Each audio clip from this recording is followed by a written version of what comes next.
I want to bring something to your attention that I've noticed in the year that we've had the Biden administration in office. Part of the appeal of the Biden administration was the sense that the adults would be back in charge. That was a line that was continually repeated. Trump was a child, he wasn't serious, he was a buffoon, etc., etc. And just wait until the adults get back in there. But if you watch how these people act now that they're in charge, what did we get? Well, I'll tell you straight up. We got a Make-A-Wish administration. None of the people that have been appointed know what they're doing, because fundamentally they are catastrophically unqualified to be there. They've all been chosen according to the rules of affirmative action. Each person checks a certain box. We see this every time Kamala opens her mouth and nonsensical words fall out. Mayor Pete can only recite platitudes. It's like they're trying to say what they think a politician would say in some movie they saw as a kid, rather than answer the questions with real answers. Kamala gives off the impression that it was bring your crazy aunt to work day at the White House. She's completely clueless at all times on any given subject. Now that I think about it, Elizabeth Warren seems to purposefully give off those aunt vibes. Harmless, non-threatening, always speaking in an empathic voice full of vocal fry. She lets us know that she has a plan for that, as she likes to say. Just like your fun aunt has a recipe for that, regardless of what that is. Digression aside, Kamala doesn't fit that role. She's meant to be the sassy urban friend who keeps it real and isn't afraid to get a little spicy sometimes. But in practice, she's a hack. She comes off as forced, faker than anyone who's ever managed to squirm their way into that position before. She's had 6 or 7 major staff members quit because behind that maniacal laugh is an insecure see you next Tuesday who's desperately trying to keep this power trip going despite the obvious fact that she's unqualified and lets the real her slip out when the cameras aren't rolling. And the thing I really want to point out to you that makes this clear is in how these people look on camera. Everywhere they go, they don't seem like leaders. They look like they're kids on a field trip. Biden is pushed out on stage to read from his notes. Then he refuses the questions, and then he walks back and calls a lid on the day. It's like they're making a movie about the White House, using actors to fill the roles, but there's supposed to be music over the top. You're not supposed to hear what they're saying because the lines are just empty filler. They're designed to keep their mouth moving. Maybe that's why they use the White House set so much, instead of using the real thing. Kamala went to the Naval Observatory in Washington to have this incredibly forced interaction with a bunch of child actors about science. If you watch that video, it looks good with no sound. It looks like she's having a pleasant conversation with our future generations. She looks inspiring. But then you hear her speak. The veil comes off, and she's exposed as the empress with no clothes that she is. You know, one of the most important pieces of advice that I can offer you guys, and I want you to really remember this. Never let anybody tell you who you are.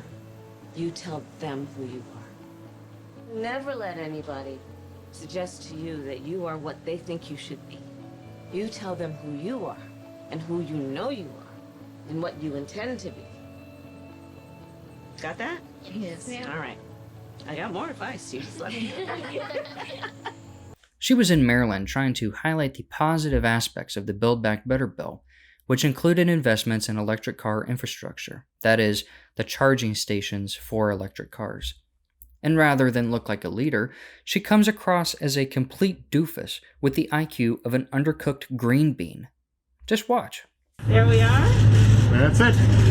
And there's no sound or fume. There is nothing. Yes. Yeah, and that's So all there for is all of to us it. who are used to, Every morning we- filling our tank, you usually can smell it and you can hear it. You can hear the guzzling sound. Right.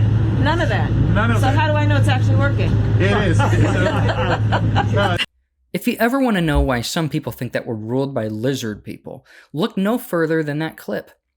What human that has lived in modern society with electricity for more than 3 seconds holds on to the plug like that?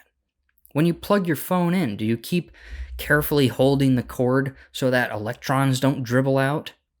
Of course not. She's a fake. She's a tourist in the White House. She's given little jobs here and there, but they don't really follow up on it. When the mentally handicapped kid throws out the first pitch, we don't count balls or strikes.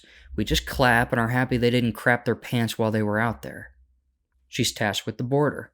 She never went to the border, and there's no follow-up on that. Mayor Pete was tasked with handling the supply chain disaster, and he didn't even visit a single port until a few weeks ago, and then had nothing important to say. And when you watch that footage, you would have no idea that he's the guy that's in charge of the whole thing. Because, of course, he's not. U.S. Energy Secretary Jennifer Granholm was on TV to talk about gas and energy prices. This was a scheduled interview. She had her hair and makeup done. She's in front of an expensive camera. She's known this interview was going to happen for a while now, and she's had time to think about what she's going to say to the public about gas prices and what she's going to do about it, because, after all, she's literally the most qualified person in the whole nation who can do something. And just listen to what she says. What is the Granholm plan to increase oil production in America? Oh my God. That is hilarious. Would that I had the magic wand on this. As you know, of course, oil is a global market. It is controlled by a cartel. That cartel is called OPEC, and they made a decision yesterday that they were not going to increase beyond what they were already planning. Oh, come on, coach. I'm the retard, remember? I'm not actually supposed to be throwing strikes. It's just a game. I'm just here because I have a vagina. Well, it turned out that she was made to actually come up with a solution on gas prices because it turned out to be a bigger deal than they were hoping. So she was back on the stand to give her solution. And what was that? Well, this genius decided that we should release all of our emergency reserves into the supply, which would hypothetically lower the cost. The most important question then is how much oil reserves do we have, and will it be enough to solve the problem? Let's hear what her answer was. There are various figures about this, so I'm curious if you know how many barrels of oil does the U.S. consume per day? I don't have that number in front of me, So some suggest it's about 18 million, which would suggest you're releasing less than 3 days' worth of supply from the petroleum reserve. Why is that enough? Well, what we are doing, plus what other countries may be doing, which will be less than what we're doing because we have the largest amount. Yeah, blah, blah, blah, blah, blah. She doesn't even know how many days' worth of oil reserves we have, and yet she's willing to dump them instead of coming up with an actual solution. She's more willing to put in the work of tap dancing around the issue than actually fixing the issue itself. Or take the case of Congresswoman Eleanor Holmes, who currently chairs the Highways and Transit subcommittees. She's trying to move up at the age of 82 and replace Peter DeFazio as the chair of the even more powerful House and Transportation Infrastructure Committee. And here she was in 2015 trying to park her car. And she actually hits the car next to her, but she just gets out and walks away. She's literally the most unqualified person to pick for that job. This isn't what the adults being back in charge looks like. This really is Make-A-Wish type stuff. This is a Down syndrome girl going to prom in a Doritos helicopter level type of stuff.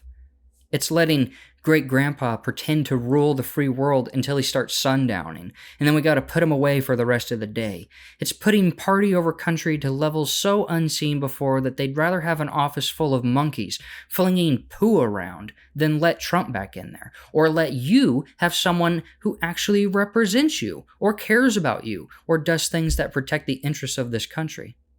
That's not what it's about. It's about having puppets and empty pantsuits in the White House who will respond to the biggest bidders. It's about maintaining the lie that diversity is our strength, all while having to lie about the diversity of those involved.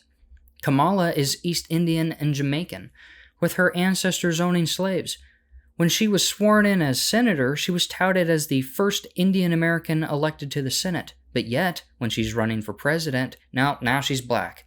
Reporters want to know who her favorite rapper is. She makes the rounds on black entertainment shows. She claimed to be a girl growing up in the racially segregated school systems between black and white kids. The only highlight of her entire campaign was when she scolded Joe Biden over his past record on that exact issue. Remember 5 years ago when everyone was worried if Donald Trump was up to the task of being president? After all, isn't it better to have somebody with experience in there who knows what they're doing? Well, the Democrats got their wish, and now we can say it's a lie. It's a liberal myth designed to keep morons in power for longer under the appeal to authority fallacy. These people have been in government their whole lives, and they're literally the most unqualified people to do the job. They put idiots out there like Antony Blinken to face China and Russia. We might as well put kids out there instead. That's how intimidated the rest of the world is by that guy and this administration. The truth is that while this may be a sad game of make-a-wish for liberal bureaucrats who have paid their dues and now find themselves in power, the rest of the world is not playing that same game.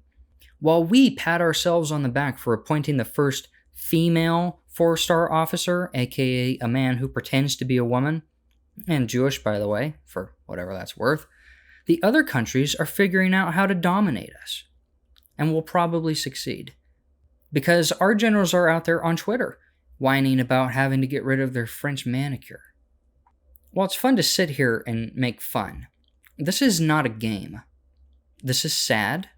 This is scary. This has real-world consequences for people. So the next time you see these clowns on TV, try to read their body language and see if they seem like they're really in charge. I bet you $100 you won't be able to. Anyways, that's all the time I have for today. If you enjoyed this type of content and videos I'm making, consider giving this video a like and maybe subscribing. I'll see you all in the next video. Peace.